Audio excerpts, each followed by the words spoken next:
சின்ன வயசுல நான் வந்து ஃபெஸ்டிவலுக்கு வரப்போகுதுனாலே செம்ம ஹாப்பி ஆயிடுவேன். கேலண்டர்ல எப்போதான் வருது ஃபெஸ்டிவல் அப்படின்னு எல்லாம் கவுண்ட் பண்ணிட்டு இருப்பேன்.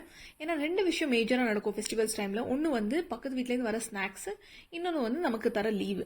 ஆனா நம்ம வளர்ந்ததுக்கு அப்புறமா லீவும் கிடையாது, நெய்பர்ஸ் கிட்ட ஸ்நாக்ஸும் வரதில்லை. ஏன்னா நம்ம எல்லாருமே அபார்ட்மெண்ட் கல்ச்சருக்கு மோஸ்ட் ஆஃப் தம் மாறிட்டு இருக்கோம்.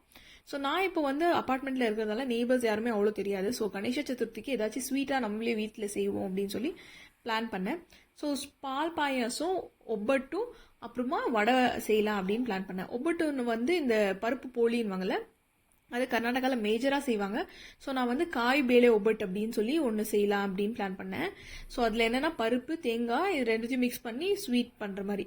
ஸோ ஃபர்ஸ்ட் டைம் பண்ணும்போது கொஞ்சம் திக்காக வந்துச்சு, அதுக்கப்புறமா ரொம்ப தின்னாக வந்துச்சு. நல்லா இருந்துச்சு, டேஸ்ட் கூட அவ்வளோ ஸ்வீட்டாக இல்லாமல் அப்படியே மைல்டாக நல்லா இருந்துச்சு.